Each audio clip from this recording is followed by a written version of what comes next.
Bonjour à tous, on est de retour sur Mi-temps, votre web TV qui parle du sport et de ses acteurs. Aujourd'hui, on est à l'Hélice-Pass de Beauvais pour vous parler de l'organisation de l'événement de la finale de la Coupe de France de pétanque. Comme vous le savez tous, il y a un énorme événement sportif à la fin de l'année avec les Jeux Olympiques 2024 à Paris. Beauvais a été labellisé Terre des Jeux en 2024. On va donc utiliser cet événement pour vous parler de son organisation en amont des Jeux Olympiques. Est-ce que vous pouvez nous parler un petit peu des modalités d'organisation de cette finale de Coupe de France de pétanque qui se tiendra sur tout le week-end? Oui, alors on a été donc sollicité par la Fédération française de pétanque et de jeux provençal pour l'organisation de cette finale de la Coupe de France, donc qui accueille les 8 meilleurs clubs en fait qui se sont qualifiés. On avait plus de 3000 clubs engagés en début d'année sur cette compétition. Et là, c'est vraiment le week-end où on a les 8 meilleurs clubs qui se sont qualifiés pour s'affronter pour la phase finale. Quels sont en fait les enjeux et les objectifs pour vous de ce week-end au niveau des organisations?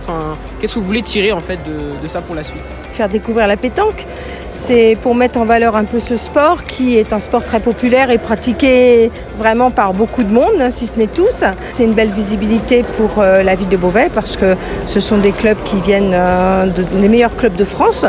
Et nous avons, nous, par ailleurs, quand même des clubs à Beauvais, des clubs de pétanque, entre 300 et 400 licenciés.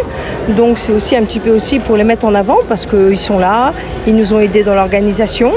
Et puis voilà quoi, c'est un sport très sympathique et accessible à tous puisque je viens de participer alors que je n'ai aucun niveau.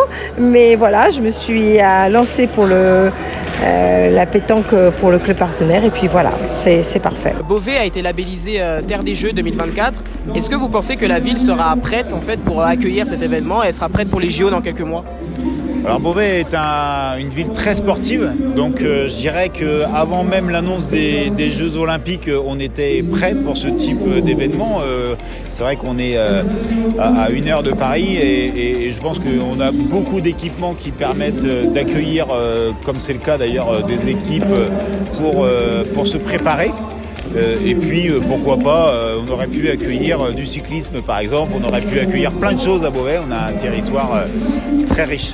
Je n'ai aucun doute sur la capacité de la ville de Beauvais, qui est un partenaire, qui est une ville sportive, pour réussir ce beau défi. Et aujourd'hui, les Jeux Olympiques, il faut gérer l'avant, il faut gérer le pendant, il faut surtout gérer l'après, parce que c'est là où on va être attendu, c'est comment on va réussir à faire vivre ce coup de projecteur sportif que sont les Jeux Olympiques pour faire perdurer l'âme sportive durant des années et des années en France. Voilà, c'est la fin de ce reportage ici à Beauvais sur la finale de la Coupe de France de pétanque.